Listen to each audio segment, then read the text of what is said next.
দিয়ার বাপের বাড়ির ছাদ এবং শ্বশুর বাড়ির ছাদ একদমই পাশাপাশি ছিল, অর্থাৎ দিয়ার একদমই পাশের বাড়িতেই বিয়ে হয়। বিয়ের পর দিয়া যখন লক্ষ্য করে তার বাপের বাড়ির ছাদে লাগানো গাছগুলো জল না পেয়ে মারা যাচ্ছে, তখন তার ভীষণই খারাপ লাগে। দিয়া তার মা বিজয়া দেবীকে ফোন করে বলে, হ্যালো মা, শুনছো? তুমি আমার গাছগুলোতে জল দাওনি কেন? আমি কত দাম দিয়ে ওই গাছগুলো কিনে এনেছি, যত্ন করে বড় করেছি, কিন্তু আমার বিয়ে যাওয়ার পর তুমি তো দেখছি গাছগুলোকে যত্নই করছো না। অ্যাটলিস্ট গাছে জলটা তো দিতে পারো।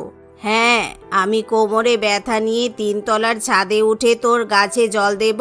তুই এক কাজ কর, তোর শ্বশুর বাড়িতেই বরং গাছগুলো নিয়ে চলে যা, গিয়ে যত্ন আত্তি কর। আমি বাবা অত দেখভাল করতে পারবো না। মায়ের কথা শুনে দিয়ার খুব খারাপ লাগে, কারণ দিয়ার শ্বশুরবাড়ির ছাদে খুবই রোদ পড়তো, তাই দিয়ার পক্ষে নিজের গাছগুলো শ্বশুরবাড়ির ছাদে এনে রাখা সম্ভব ছিল না। তাই দিয়া ঠিক করে সে একেবারে ছাদ টপকে গাছে জল দিয়ে আসবে। দিয়া দুটো ছাদের মাঝখানে একটা মই ফেলে মায়ের বাড়ির ছাদে চলে যায়। মায়ের বাড়ির ছাদে থাকা গাছগুলোতে জল দিয়ে দিয়া তার মায়ের বাড়িতে ঘুরে বেড়ায়। অন্যদিকে দিয়ার শাশুড়ি মা দিয়াকে ডাকতে শুরু করে, বৌমা, ও বৌমা, শুনছো?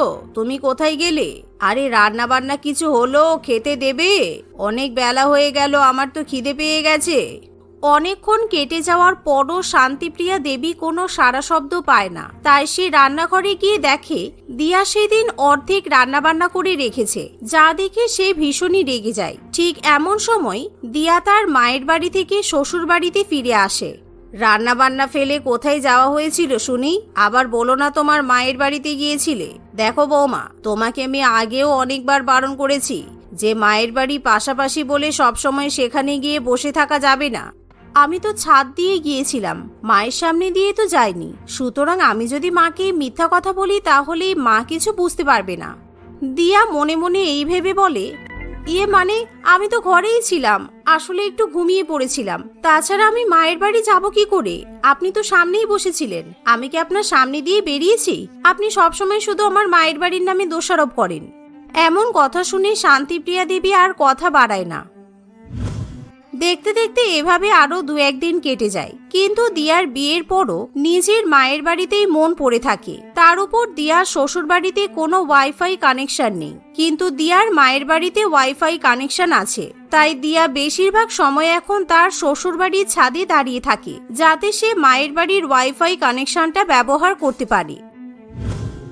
এমনই একদিন, দিয়া, ও দিয়া, আমার ফাইলটা তাড়াতাড়ি দাও তো, আমি ফাইলটা ফেলে এসেছি। দিয়া, শুনতে পাচ্ছো? আমার টেবিলের উপরে যে ফাইলটা আছে না, ওটা তাড়াতাড়ি একবার এনে দাও, আমার অফিসের জন্য লেট হয়ে যাচ্ছে, আমার ঘরে যাবার সময় নেই। সুরজ এরকম ভাবে ডাকাডাকি করতে থাকে, কিন্তু দিয়া তখন ছাদে থাকায় সে কিছুই শুনতে পায় না। তোর বউকে এত করে ডাকছিস, তোর বউয়ের কি কথা কানে যায় না? দিনরাত শুধু ছাদের উপর উঠে মায়ের বাড়ির দিকে তাকিয়ে বসে আছে, কোনো কথা বললে কানে যায় না। এর চেয়ে ভালো তুই দূরে কোনো বাড়ির মেয়েকে বিয়ে করলে পারতিস। তুইও আর মেয়ে পেলি না, পাশের প্রতিবেশীর মেয়েকে বিয়ে করতে হলো। উফ, কি জ্বালা বলো তো। দিয়াকে কোনো কাজে ডাকলে পাওয়াই যায় না। আমি আমার প্রেজেন্টেশন ছিল, ফাইলটা নিতে এলাম। দিয়াকে আমি ফাইলটা আমার ব্যাগে ভরতে বলেছিলাম, কিন্তু দিয়া ফাইলটা ব্যাগের মধ্যে ভরেনি, তারা হুড়তে আমার খেয়ালও নেই। এমন সময় সুরজের বস ফোন করে, কি ব্যাপার, তোমার এত লেট হচ্ছে কেন? আমার ক্লায়েন্টরা সবাই ওয়েট করছে। আজকে তোমার প্রেজেন্টেশনের দিন ছিল, আর তুমি তো কিছুই করে উঠতে পারলে না। তোমার জন্য তো আমাদের এই ডিলটা ক্যান্সেল হয়ে যাচ্ছে। থাক, তোমাকে আর আসতেই হবে না। এই বলে বস ফোন কেটে দেয়। এতে করে সুরজ ভীষণই বিরক্ত হয়ে ওঠে। তাই সে তখনই ভীষণ চিৎকার চেঁচামেচি শুরু করে, যা শুনে দিয়া তখনই নিচে নেমে আসে। তোমার জন্য আমার প্রমোশনটাই আটকে গেল। তোমার কোথায় মন থাকে বলো তো? সারাক্ষণ শুধু ছাদে উঠে বসে থাকো। এতই যদি নিজের বাড়ি দেখার শখ, তাহলে আমাকে বিয়ে করেছিলে কেন? তোমার জন্য আমার জীবনটাই নষ্ট হয়ে গেল। আমি তোমাকে কতবার বাড়িতে ওয়াইফাই লাগাতে বলেছিলাম, তুমি আমার কথাটা একবারও শুনেছো?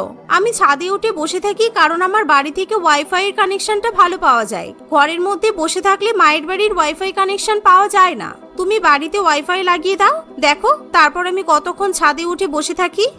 না না, থাক, ওসব লাগানোর দরকার নেই। এমনিতেই সারাক্ষণ সিনেমা দেখো, তোমাকে আর ঘরের বাইরে দেখতেই পাওয়া যাবে না। তুমি নিজের একটু অভ্যাসটা বদলাতে শেখো। এখন তোমার বিয়ে হয়ে গেছে, তুমি কি এখন আগের মতো আছো?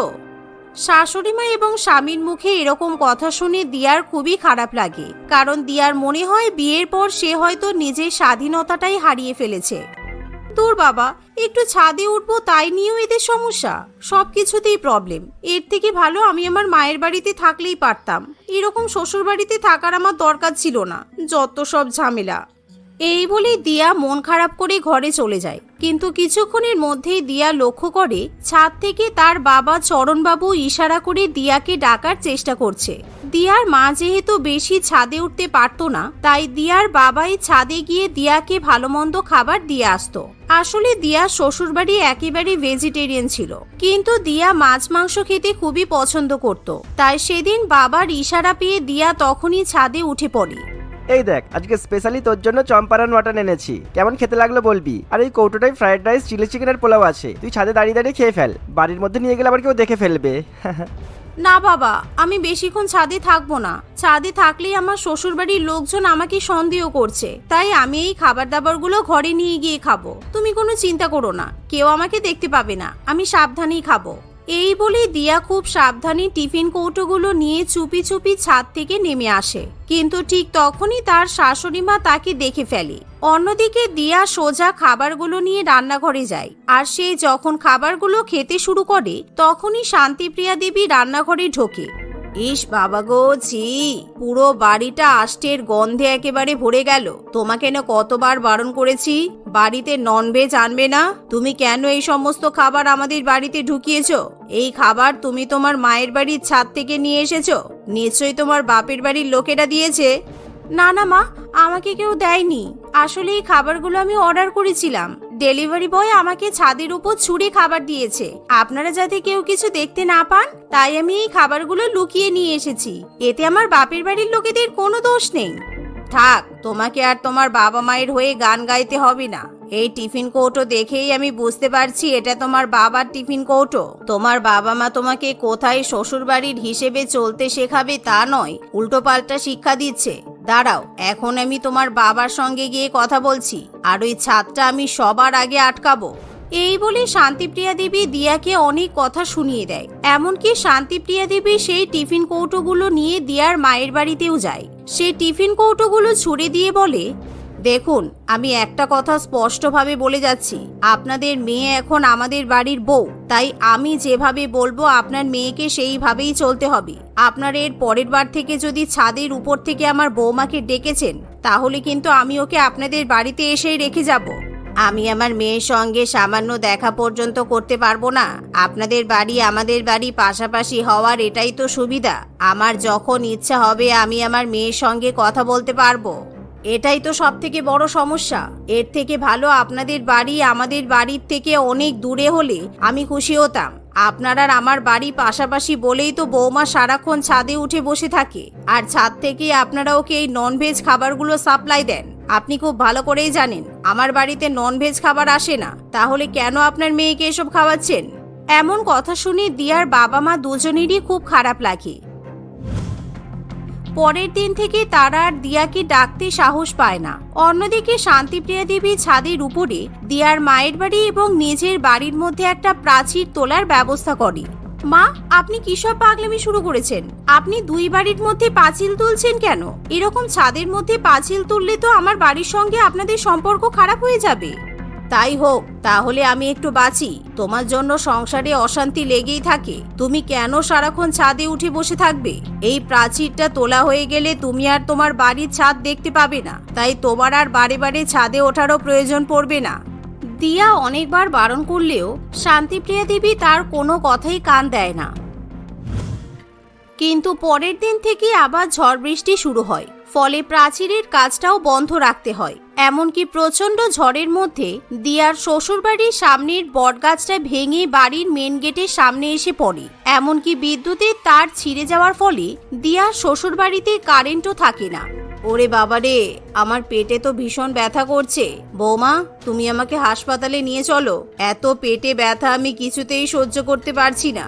বিপদের উপর বিপদ। কালকে রাত্রিবেলা কারেন্ট ছিল না বলে আমি ভুল ওষুধ খেয়ে ফেলেছিলাম। আমি বুঝতে পারিনি যে আজকে আমার এরকম শরীর খারাপ করবে। কিন্তু মা, আপনি তো দেখছেন আমাদের বাড়ির মেন গেটটা কোনো রকমেই খোলা সম্ভব হচ্ছে না। আপনার ছেলে জানালা দিয়ে বেরিয়ে আজকে বাজার করতে গেছে।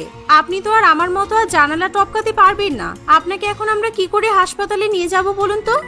আমি জানি না বৌমা, আমি আর দাঁড়াতে পারছি না। আমি হয়তো হাসপাতালে না গেলে এখনই মরে যাব। আমার খুব ভয় করছে, তুমি কিছু একটা করো। ঠিক আছে, এখন তো আমার কাছে একটাই উপায় আছে, আপনি আমার সঙ্গে ছাদে চলুন।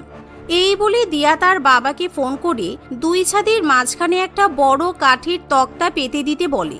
যেহেতু দুই বাড়ির দূরত্ব খুবই কম ছিল, তাই দিয়া অনায়াসে নিজের শাশুড়ি মাকে নিয়ে মায়ের বাড়িতে পৌঁছে যায়। আর সেখান থেকেই শান্তিপ্রিয়া দেবীকে হাসপাতালে নিয়ে যাওয়া হয়। ডাক্তারবাবু খুব ভালো মতো শান্তিপ্রিয়া দেবীর চিকিৎসা করে। আপনারা পেশেন্টকে একদম ঠিক সময় হসপিটালে এনেছেন, আর একটু দেরি হলে কিন্তু খুব বড় প্রবলেম হয়ে যেতে পারতো। ওষুধগুলো অলরেডি রিঅ্যাকশন করা শুরু করে দিয়েছে। ডাক্তারবাবুর কথা শুনে শান্তিপ্রিয়া দেবী নিজের ভুল বুঝতে পারে। সে অনুধাবন করতে পারে দিয়ার বাবা মায়ের সঙ্গে খারাপ ব্যবহার করা মোটেই উচিত হয়নি। বেয়াই মশাই, বেয়ান, আপনারা আমাকে ক্ষমা করে দিন। আপনাদের সঙ্গে আমি খুব খারাপ ব্যবহার করে ফেলেছি। আজকে আপনারা না থাকলে আমার যে কি হতো। আমি আপনার বাড়ির আর আমার বাড়ির মধ্যেকার প্রাচীরটাও ভেঙে দেব। বৌমা, তোমার যখন ইচ্ছা তুমি তোমার বাপের বাড়ির সঙ্গে সাক্ষাৎ করতে পারো, আমার এতে কোনো আপত্তি নেই। এতে ক্ষমা চাওয়ার কিছু নেই বেয়ান। তবে দিয়ারও এখন সংসারে মন দেওয়া উচিত। দিয়া, তুই কিন্তু আর সবসময় ছাদে উঠে বসে থাকিস না। তোর শাশুড়ি মায়ের যত্ন আত্তি করবি। হ্যাঁ, মাঝে মাঝে আমাদের সঙ্গে দেখা করতে আসবি, কিন্তু তার জন্য তোর ছাদে ওঠার কোনো প্রয়োজন নেই। আমাদের বাড়িতে শাশুড়ি মায়ের অনুমতি নিয়েই আসবি। সেদিন থেকে দুই পরিবারের মধ্যে সমস্ত ভুল বোঝাবুঝি দূর হয়ে যায়। এই এই ধরো ধরো ধরো, পালাচ্ছে পালাচ্ছে, চোর চোর চোর, আমার বাড়িতে চুরি করতে ঢুকেছিল। এই কে আছো, ধরো ধরো। কাকুলি হাতে একটি প্লাস্টিকের ব্যাগ নিয়ে জোরে জোরে দৌড়াচ্ছিল। সময়টা ছিল রাত 2টো। কাকুলি হরিদাস বাবুর বাড়িতে চুরি করতে ঢুকেছিল, কিন্তু হঠাৎ করে তার হাত লেগে হরিদাস বাবুর বাড়ির ফুলদানি পড়ে গিয়ে ভেঙে যায়। ফুলদানি ভাঙার আওয়াজ পেয়ে হরিদাসের ঘুম ভেঙে যায়। এই কে রে, কে রান্নাঘরে? এই মালতী, রান্নাঘরে কেউ আছে মনে হচ্ছে। চলো তো দেখি তাড়াতাড়ি, চলো চলো। রান্নাঘরে এত রাতে কে থাকবে? কেউ নেই, কেউ নেই, ঘুমাও তুমি চুপ করে। হরিদাস বাবু একাই গুটি গুটি পায়ে হেঁটে আসে। সে দেখে যে একজন মহিলা একটা প্লাস্টিকের ব্যাগের মধ্যে তাদের বাড়ির কিছু জিনিসপত্র চুরি করছে। ও বুঝেছি, রান্নাঘরে চোর ঢুকেছে। আজকাল মেয়েরাও চুরি করছে। হ্যাঁ, খুব সাবধান, আজকে ওকে ধরতেই হবে। কাকুলি রান্নাঘর থেকে কয়েকটি স্টিলের বাসন, গ্লাস, বাটি এগুলো ব্যাগের মধ্যে ভরে নিয়ে যেই পালাতে যাবে সেই তার সামনে হরিদাস চলে আসে। কাকুলি তখনই দৌড়ে ছুট দেয়। হরিদাস চেঁচাতে চেঁচাতে পাড়ার কিছু লোকজন জড়ো করে ফেলে। সবাই মিলে কাকুলির পেছন করতে থাকে। কাকুলি অনেকটা পথ দৌড়ানোর পর সে হাঁপিয়ে উঠেছিল, তাই সে দৌড়াতে দৌড়াতে পায়ে হোঁচট লেগে পড়ে যায়। গ্রামের সবাই তাকে ধরে দড়ি দিয়ে বেঁধে দেয়। আমাকে ছেড়ে দাও, দয়া করে ছেড়ে দাও। আমি আর কখনো চুরি করব না। আমার ভুল হয়ে গেছে। ভুল হয়ে গেছে মানে? চোরের কোনো ক্ষমা নেই। এই পুলিশে ফোন করো কেউ, একে জেলে দেওয়া হবে। লোকের বাড়ি থেকে চুরি করা বেরিয়ে যাবে একেবারে। আরে দাঁড়াও, পুলিশকে ফোন পরে করবে। আগে আমরা মেয়ে ছেলেরা মিলে আচ্ছা করে পিটিয়ে নিই। পাড়ার কিছু মহিলা কাকুলিকে খুব মারধর করে। কাকুলি সবার কাছে হাত জোর করে তাকে ছেড়ে দেওয়ার জন্য অনুরোধ করতে থাকে। কাকুলি তাদের কিছু একটা বলার চেষ্টা করছিল, কিন্তু কেউ তাকে সেই সুযোগটুকুও দিচ্ছিল না। কিছুক্ষণের মধ্যে কয়েকটা পুলিশ এসে কাকুলিকে ধরে নিয়ে চলে যায়। জেলের মধ্যে বসে বসে কাকুলি খুব কাঁদতে থাকে। আমাকে ছেড়ে দিন স্যার, আমার বাড়িতে একটা ছোট বাচ্চা মেয়ে আছে। আমার স্বামী খুব অসুস্থ, আমাকে দয়া করে ছেড়ে দিন। এই চুপ, কুমিরের কান্না বন্ধ কর। মিথ্যা কথা বলার আর জায়গা পেলি না? তোর মতো চোরের কথাই আমরা বিশ্বাস করব না। এখন যতই দুঃখের কথা শোনাস না কেন, তোকে ছাড়া হবে না। চুরি করার সময় মনে থাকে না, তাই না? আমার তো মনে হচ্ছে এদের বড় কোনো টিম আছে। উদুম কেলাতে হবে, না হলে সত্যিটা বেরোবে না। এসেছিল টাকা পয়সা চুরি করতে, কিছু পায়নি তাই হাঁড়ি করে চুরি করে পালাচ্ছিল। বেশ কয়েকদিন কেটে যায়। কাকুলি সারাদিন জেলের মধ্যে বসে বসে শুধুই কান্নাকাটি করত। সবাই ভাবত যে সে মিথ্যা নাটক করছে। কয়েকদিন ধরেই কাকুলি জেল থেকে পালিয়ে যাওয়ার চেষ্টা করছিল, কিন্তু সে কোনো সুযোগই পাচ্ছিল না। একদিন জেলের কয়েদিদের যখন খাবার দেওয়া হচ্ছিল, সেই সুযোগে কাকুলি খুব চালাকি করে জেল থেকে পালিয়ে যায়। জেল থেকে পালিয়ে সে সোজা একটি কেকের দোকানে যায়। কেকের দোকান থেকে সে একটা বড় কেক এবং আরো কিছু খাবার চুরি করে নিয়ে পালায়। সে কেকটি নিয়ে তার বাড়িতে আসে, যেখানে তার 4 বছরের মেয়ে মিমি তাকে দেখে খুব খুশি হয় আর তার স্বামী মদন তাকে দেখে খুব অবাক হয়। মা, তুমি এসেছো? মা, তুমি কোথায় ছিলে এতদিন? এই তো মা, আমি এসে গেছি তো। আজকে তোর জন্মদিন, আমি অনেক খাবার এনেছি। দেখ, এই কেকটা আমি তোর জন্য এনেছি। আমি তো খাবার খেয়েছি মা, আর আমার জন্মদিন তো কিছুদিন আগে হয়ে গেছে। আজকে আবার আমার জন্মদিন? হ্যাঁ মা, তোর আজকে জন্মদিন। কেকটা কাট এবার, আমি অনেক কষ্ট করে কেকটা এনেছি। কাকলি, তুমি কোথায় ছিলে এতদিন? আমি তোমাকে কত খুঁজেছি। প্লিজ তুমি পাগলামি বন্ধ করো। আজকে মিমির জন্মদিন নয়। তোমাকে আমি কতবার বোঝাবো বলো তো? আমি চুরি করতে গিয়ে ধরা পড়েছিলাম মদন। চুরি ছাড়া আমি আর কোনো পথ খুঁজে পাইনি। এই দুনিয়ায় সবাই স্বার্থপর, সবাই। কেউ কারোর দুঃখ বোঝে না, কেউ না। তুমি কেন চুরি করবে? আমার ইনকাম করার সামর্থ্য আছে। তোমার খাওয়া পড়ার তো কোনো অভাব নেই। তারপরও তুমি সবার বাড়ি থেকে কেন চুরি করে বেড়াচ্ছ? কয়েক মাস আগের কথা। মদন তার স্ত্রী কাকলি এবং এক মেয়ে মিমির সঙ্গে বাস করে। মদন একটি ওষুধ তৈরির কারখানার ম্যানেজার ছিল। বেশ হাসি খুশি জীবন কাটতো তাদের। তাদের জীবনে কোনোই দুঃখ কষ্ট ছিল না। একদিন গরমের ছুটিতে তারা 3 জনে সিমলায় ঘুরতে যাচ্ছিল। তারা যখন গাড়িতে ছিল, মদন দেখে যে কাকলি কিছু একটা ফোনে দেখছে আর কাঁদছে। কি হলো কাকলি, তুমি কাঁদছো কেন? কি হয়েছে তোমার? একটু আগেই তো ঠিক ছিলে। দেখো না মদন, আমি একটা দুঃখের সিনেমা দেখছি। এদের জীবনে কি কষ্ট। বড় অসুস্থ, একটা ছোট মেয়ে আছে বাড়িতে। খাওয়া জোটে না বলে বাচ্চাটার মা পাগল হয়ে গেছে। লোকের বাড়িতে কাজ চাইছে, কেউ কাজ দিচ্ছে না। তাই লোকের বাড়ি থেকে চুরি করে মেয়ের আর স্বামীর পেট ভরছে। আরে পাগলি, ওটা তো একটা সিনেমা। তাই দেখে তুমি কাঁদবে কেন? রাখো রাখো, ফোন রাখো। আর দেখতে হবে না এসব, ছাড়ো। আরে দাঁড়াও না, আর 10 মিনিট বাকি আছে, দাঁড়াও। কাকলি জোর করে সিনেমা দেখতে থাকে। হঠাৎ করে তাদের গাড়ি অ্যাক্সিডেন্ট করে। তারা 3 জনেই আহত হয়। কাকলির মাথায় খুব জোরে চোট লেগেছিল। লোকাল লোকজন তাদের হসপিটালে ভর্তি করে দেয়। সৌভাগ্যবশত তারা 3 জনেই প্রাণে বেঁচে গিয়েছিল। কিন্তু কাকলি তার মানসিক ভারসাম্য হারিয়ে ফেলেছিল। সে স্বাভাবিক আচরণ করছিল না, সে অস্বাভাবিক আচরণ করতে শুরু করেছিল। ও মা, আমার খিদে পেয়েছে, কিছু খেতে দাও না মা। তোর খিদে পেয়েছে মা? দাঁড়া, আমি কিছু একটা ব্যবস্থা করছি। আমি না খেয়ে তোকে মরতে দেব না। আমি একটা কাজ খুঁজবো, কাজ করে পরিশ্রম করে আমি তোকে খাওয়াবো। কাকলি, এ তুমি কি বলছো? তুমি কাজ করতে যাবে কেন? আমাদের কিসের অভাব যে তুমি কাজ করবে? আর ঘরে তো সব আছে। যাও রান্নাঘর থেকে মিমিকে কিছু খাবার এনে খাইয়ে দাও। কি সব উল্টোপাল্টা বকছো তুমি? মাথা খারাপ হয়ে গেছে নাকি তোমার? আমি ঠিক আছি গো। আমি জানি তুমি খুব অসুস্থ। তোমাকে আমি কোনো কাজ করতে দেব না। তোমাকে আমি একদিন সুস্থ করেই তুলবো। তুমি দেখে নিও, আমি তোমাকে অনেক ভালো ডাক্তার দেখাবো। তোমার হার্টের অপারেশন হলেই তুমি ভালো হয়ে যাবে। হার্টের অপারেশন? তুমি কি পাগল হয়ে গেছো কাকলি? আমার হার্ট একদম ঠিক আছে আর আমি একদম সুস্থ আছি। তুমি পাগলামি বন্ধ করো। কি হলো কি? কাকলি, তুমি কোথায় যাচ্ছ শুনবে তো? আরে আরে, বাইরে কোথায় যাচ্ছ? কাকলি তাদের ঘরের দরজা বাইরে থেকে বন্ধ করে দিয়ে বেরিয়ে পড়ে। আমাকে যে করেই হোক কিছু একটা বন্দোবস্ত করতেই হবে। এই যে কাকিমা, আমাকে একটা কাজ দেবে গো।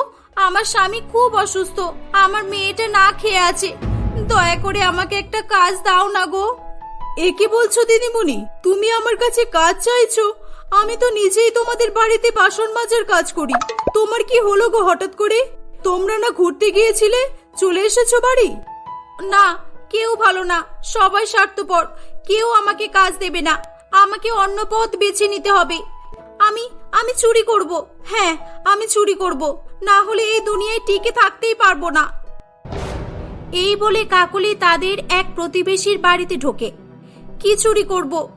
এখন কেউ নেই এখানে। খুব সাবধানে চুরি করতে হবে। এই ফ্রিজটা নিয়ে যাব, এটা বিক্রি করে অনেক টাকা পাবো। আমার বরের চিকিৎসা হয়ে যাবে, এটাই নিয়ে যাব। ওরে বাবা, এটা তো খুব ভারী। না, অন্য কিছু দেখি। এই তো, এই টিভিটা। কাকলি সেই বাড়ি থেকে টিভি চুরি করে নিয়ে পালায়। দিন দুপুরে টিভি চুরি করায় তাকে পাড়ার অনেকেই দেখে ফেলেছিল। কাকলি দৌড়ে দৌড়ে তাদের ঘরে এসে দরজা বন্ধ করে দেয়। কাকলি, কি করছো তুমি? দরজা বন্ধ করে দিয়েছিলে কেন? আমি তোমার জন্য কাজে যেতে পারলাম না। আর এই টিভিটা কোথায় পেলে তুমি? কোথা থেকে নিয়ে এলে? হ্যাঁ, তুমি কাজ করতে পারবে না গো, তোমার এখন আরামের প্রয়োজন, তুমি অসুস্থ। এই দেখো, আমি এই টিভিটা চুরি করে এনেছি, এটা বিক্রি করে দিয়ে আমি ঘরে চাল ডাল কিনে আনবো। আমার মেয়েটা না খেয়ে শুকিয়ে আছে, আমি ওর কষ্ট সহ্য করতে পারছি না গো। আমার মনে হচ্ছে অ্যাক্সিডেন্টের ফলে কাকুলি পাগল হয়ে গেছে। এ ভুলভাল বকছে। একে একটা ভালো ডাক্তারের কাছে নিয়ে যেতে হবে। এই যে মদন, দরজা খোলো, দরজা খোলো। হ্যাঁ, বলুন। তোমার বউ দিন দুপুরে কি শুরু করেছে? হ্যাঁ, আমার বাড়ি থেকে টিভি চুরি করে নিয়ে চলে এলো। আপনারা কিছু মনে করবেন না প্লিজ। আসলে ও মানসিকভাবে অসুস্থ। নিয়ে যান আপনাদের টিভি। ওর তরফ থেকে আমি ক্ষমা চাইছি। মানসিকভাবে অসুস্থ হলে ডাক্তার দেখাও, না হলে কোনোদিন লোকের কাছে মার খেয়ে মরবে, বলে দিলাম। হ্যাঁ। মদন পরের দিন কাকুলিকে হসপিটালে নিয়ে যাবে বলে ঠিক করে, কিন্তু কাকুলি সেদিন রাত 2টোর সময় বাড়ি থেকে বের হয়ে যায়। লোকের বাড়িতে চুরি করতে গিয়ে সে ধরা পড়ে, আর পুলিশ তাকে ধরে নিয়ে চলে যায়। আজকে সে জেল থেকে পালিয়ে তার মেয়ের জন্য কেক কিনে নিয়ে এসে পাগলামি শুরু করেছিল।